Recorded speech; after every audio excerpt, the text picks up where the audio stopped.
Just a comment for anybody who's here in the audience.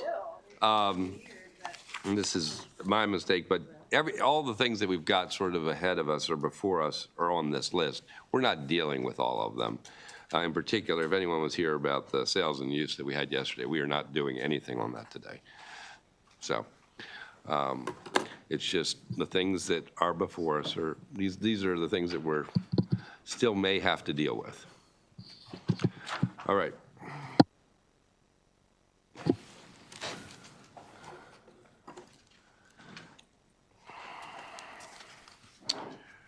So are we set on 488? Is that good the way it was? So 488, I mean, I'll let the sponsor speak, but was an amendment. Did that get passed out? It did. Cool. And do we have pension bills? That's not on here, though, is it? Not on here? Okay. We'll do those after this. Okay, so with 488, you do have a new reprint. It maintains the authorization for the locals to do this for manufacturing businesses that have 50 or fewer employees. I'll let the sponsor talk, but there is a tension. They're already authorized to do this, but I believe the thought process behind another authorization for 50 or fewer is that perhaps that might be more enticing to the municipalities, knowing that they can do it for smaller, thus less of a revenue hit than if they were to exercise their authority that already exists. Senator? All or nothing means you gotta do big companies, big force too. This takes it down to the smaller I side. see. Like the young lady that presented it was, I think, a rural region. You got to revote, yeah. We have to revote? Yeah. Okay. As amended by, The reprint that's on your desk. okay, as amended by the reprint on the desk. Go ahead. Yeah, questions? No, I was moving. Oh, I didn't hear that. Okay. So all those in favor with the reprint? Aye. Opposed? Can Michael Jackson take it to the floor? I was going to say, yeah, let's I think we'll have Jennings take that.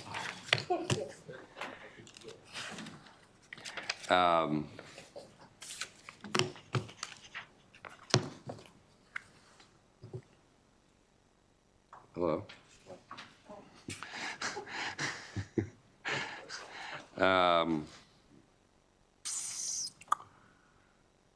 Okay. You gonna do the pensions? Yeah, let's do the pensions first.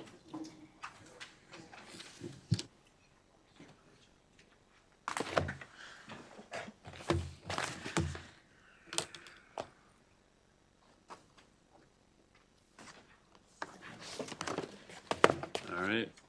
Apologies for the members of the subcommittee who just heard all this. There were 5 pension bills that came out this morning. These are all Joint Committee on Pensions bills.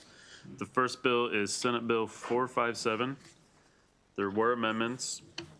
This bill would establish a interim work group staffed by the State Retirement Agency to review the Title 37 transfer provisions. These are provisions governing transfer of service between state, local, state, local, all the various iterations. The amendments added in representatives from the Anne Arundel systems and the Frederick system, in addition to the other members of the work group as drafted.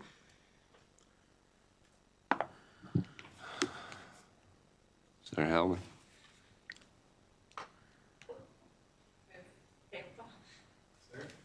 All's in favor?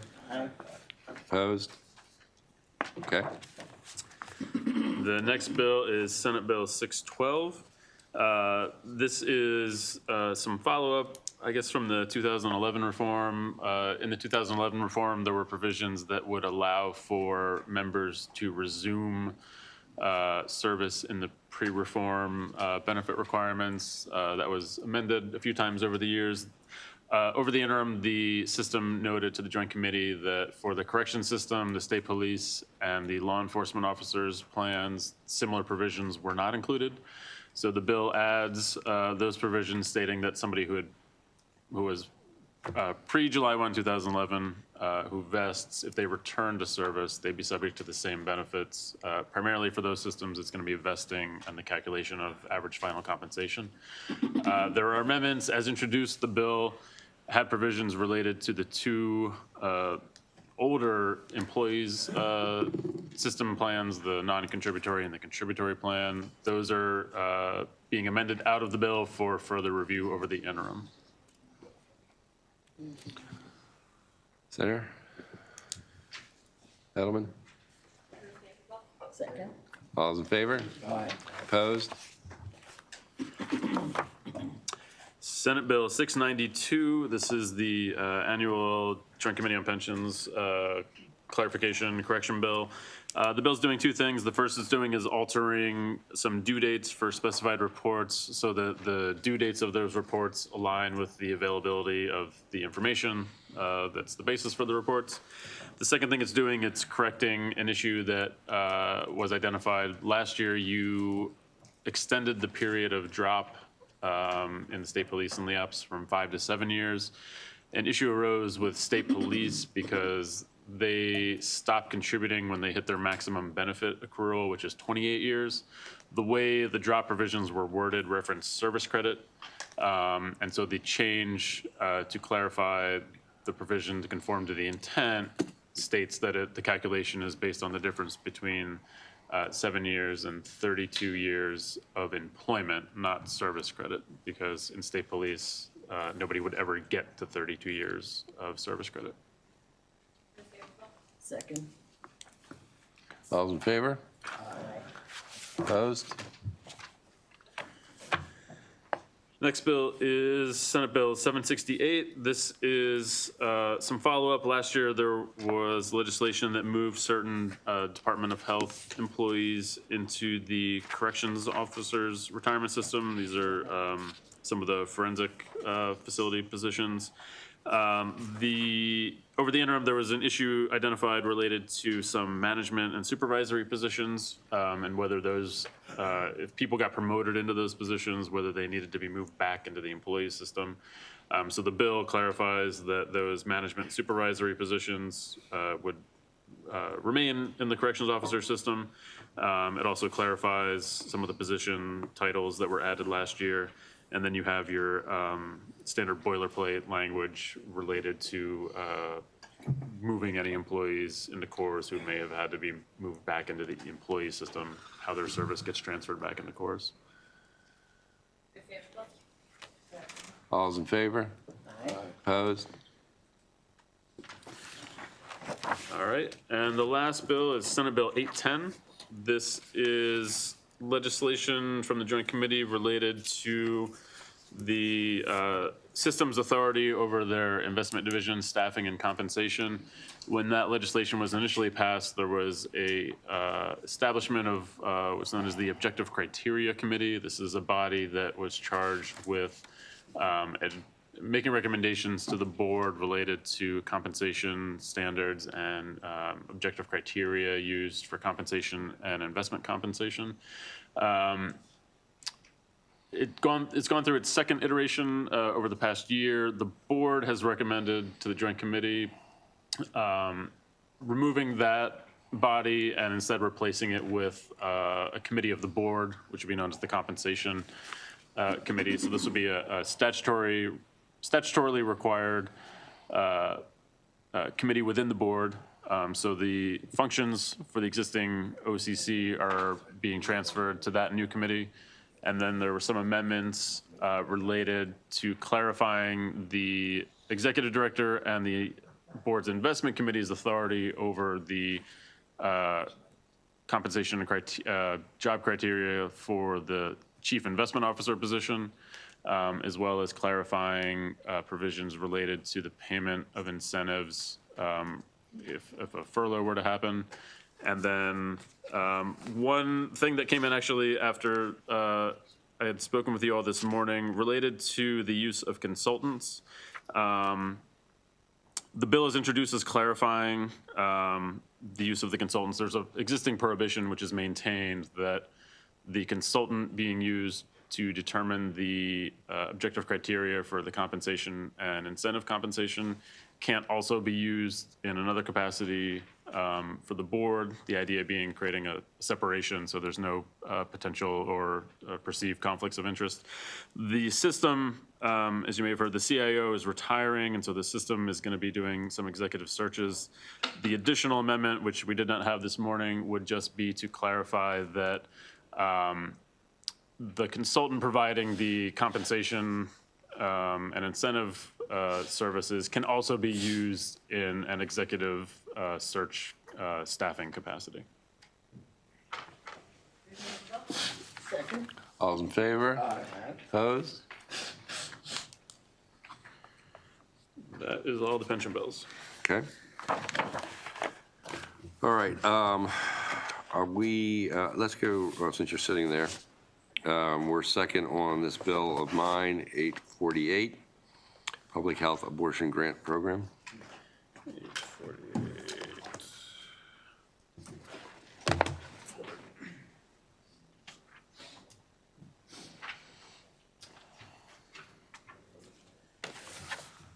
Yes, finance is primary on this bill. There's one technical amendment, but the bill would establish a public health abortion grant program to provide access for clinical services. It would be funded through excess funds in insurance carrier segregated accounts that are required under the Affordable Care Act. The technical change is on page 3. There was a reference to the amounts accrued in those accounts as of December 31st, 2025. That's being corrected to December 31st, 2024. And so the funding for the program would be coming from a transfer from those accounts to fund the program. And the vote in committee. The vote in finance, I believe, was 8-3. I have that I don't somewhere. think there are any surprises here. Just a quick Yeah. question. I didn't quite understand where the money was coming from. So the Affordable Care Act required a $1 premium charge for these services for everybody involved, and it goes into a segregated account. And that account has just sat there. And this is a mechanism of freeing up that money for the purposes of Gotcha. providing abortion care. How much money is in the account? 20 million? Yeah, I think somewhere in the range of 20 million, Gotcha. Okay, thank you. and then about Never heard of it before. 2.5 every year, I think. Yeah, 2.5 to 3 million a year comes in. Gotcha. Okay, thank you. And these are excess funds, I believe. Yes, right. Any questions? All in favor? Raise your hand, raise your hand.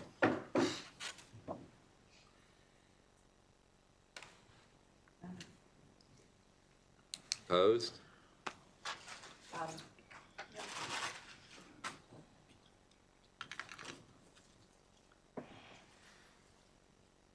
Got it? Yep. All right. As amended. As amended, yeah, as amended. Okay.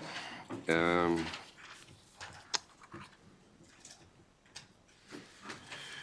right. 814.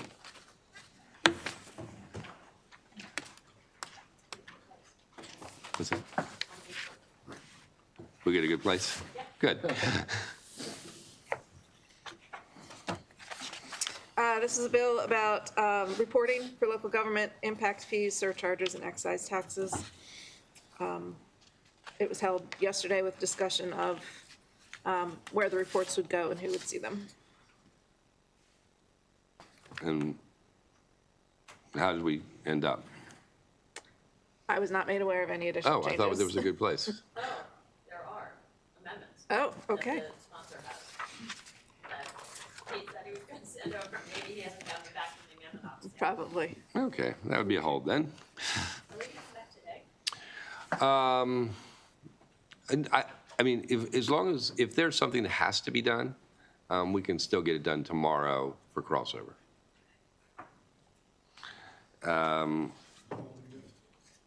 Holding that for now. 962.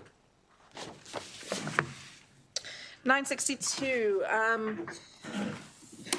this is, I think we talked about it yesterday. This is the bill that would create an absolute exemption from localities from having to, municipalities from having to do an audit if their annual revenues are less than 100,000. There was some discussion about the interpretation of the kind of the ability of the Joint Audit and Evaluation Committee to, if they have a concern, to then require them, so basically taking away that exemption, and who and how those audits would be conducted. The reprint in front of you clarifies that those audits, so if the Joint Audit Committee has concerns, they can require the municipality, even though they wouldn't have been exempt under the general rule, to complete an audit, and that it would be, you know, at their expense, as any normal audit would have been anyway. Senator Benson. When each of us in this room make a decision to run for the Senate or the House of Delegates or whatever position we run for, we contribute. We have people who contribute to our campaign. But in the course of all of that, it is required that we report how much money we make, how much money comes in, who does contributing, the whole ball of wax. That is what it's called. They don't necessarily call it auditing, but that's a form of auditing.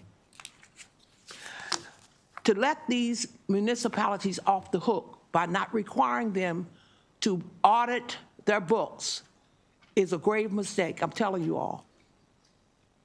We have 157 municipalities, and I followed this for the last 2 or 3 years because we have had some serious problems in our district, one in particular. And if we hadn't had an auditing process in place, and as a matter of fact, it's still, we're getting ready to go to court because some of the people who've taken the money, even though we had the audit, need to be prosecuted. This is a part of transparency and accountability for not only municipalities, but for each of us. Imagine us not having to be subjected to an audit. When people give us money, we need to be held accountable. And I feel the very same way with municipalities. Anytime you take money from the public, you have to be accountable for where that money goes. And I am in adamant opposition to this bill. Anything that has to do with taking away accountability and transparency for not only a municipality, but for us, is a grave mistake. I can recall a time when auditing down here wasn't the name of the game, but through the years, a number of people have gone to jail. As a matter of fact, I could cite some who did not do what they were supposed to do when it came to auditing. Money missing and everything else. So I am going to ask you all not to support this bill because I am very much in opposition to it. I've done the research, I've followed it, and I know what can happen if we don't hold municipalities accountable for the money that they receive. Senator? Gotcha. Thank you, Mr. Chairman. I think when this bill was brought up the other day, I guess it was the other day, I asked a question about does MML have a provision to help these smaller jurisdictions with those audits? Did we ever receive any information? Their response was that is not part of the member dues. They do connect the members with providers and share opportunities of funding and assistance when it arises, but they don't do any like legal, financial, or other services for the municipalities. So they connect them with, So we often connect members with the providers of these services. okay. All right, this needs some more work if we do anything. So let's move on to the next bill, 980.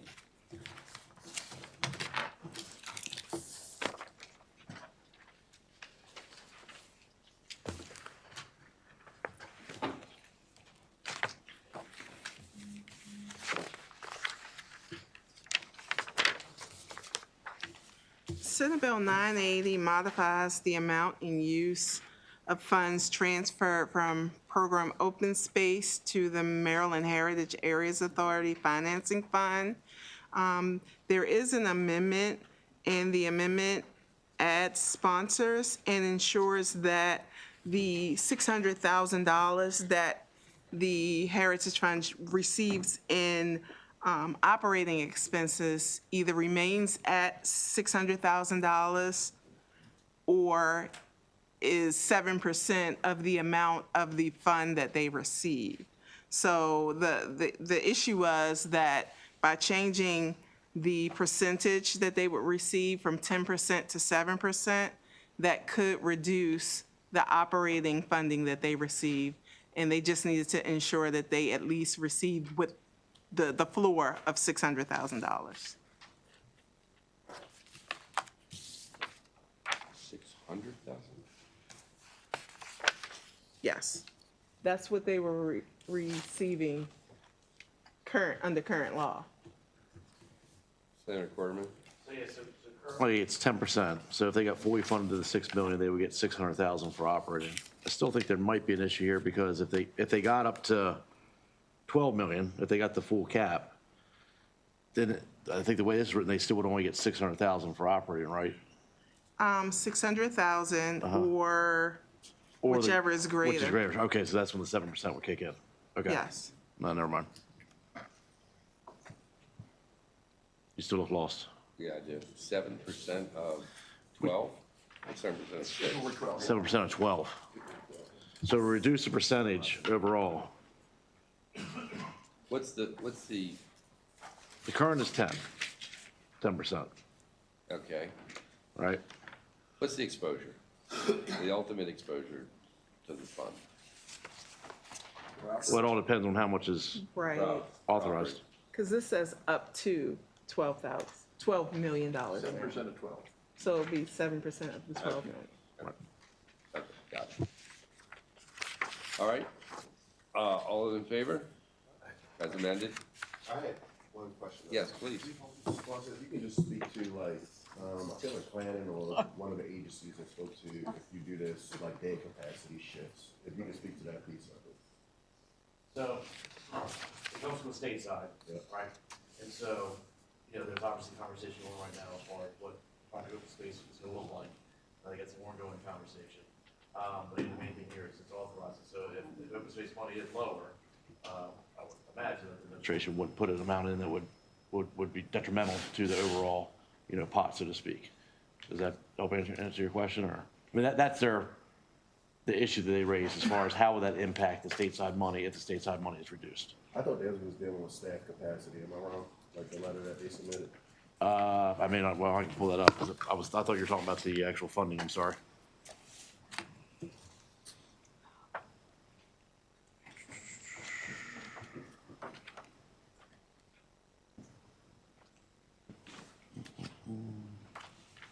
I feel like it was, I looked at it yesterday. Yeah, I'm pulling it up here right now.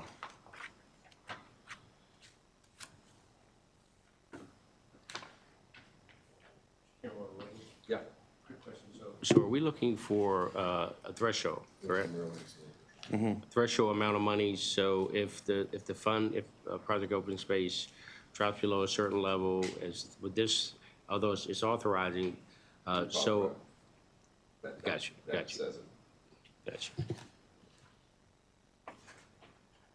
So, yeah, so it actually, I see what you're talking about, Senator. It goes back to what the amendment was about the operating costs, because the way the bill is currently written with the percentage, it had the opportunity that it would be less operating dollars, but the amendment actually fixes that. Okay. Because they'll get their same operating amount, and if it goes above that, they will get additional funds. Yep. All right, as amended, all those in favor? Aye. Opposed? Quarterman? I'm sorry? I'm good for it. Amendment on 814, there's an amendment on our desk. This was 980. No, I know that. I'm going back.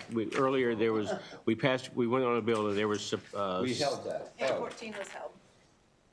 I thought it was held because we didn't have the that's amendment. Yeah, right. Is there? But there's an amendment on our New desk. one. I don't have the new one. There's another one coming. Got you. All right. Thank you. Yep.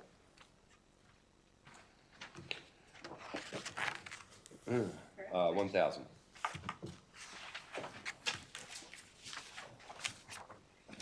Senate Bill 1000 authorizes the State Lottery and Gaming Control Commission to grant a request from a sports wagering facility license that wishes to relocate that facility within the same county.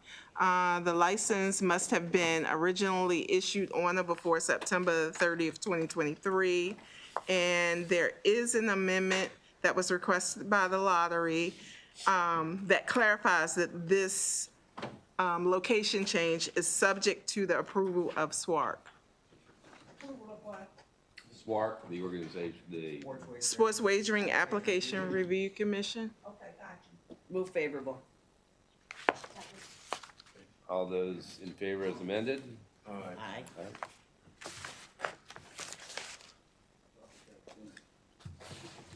All right, I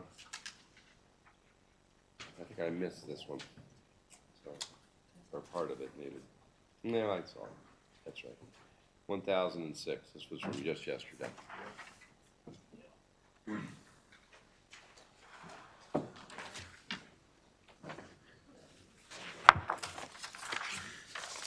You just heard this one yesterday. This would prohibit an entity from including provisions in a contract for state public art that would require an artist to waive copyright protections or rights under federal law. Enforces, or it bars the court from enforcing a waiver of those protections in any contract entered into on or before October 1, 2025, which is the effective date. So basically, any existing contracts.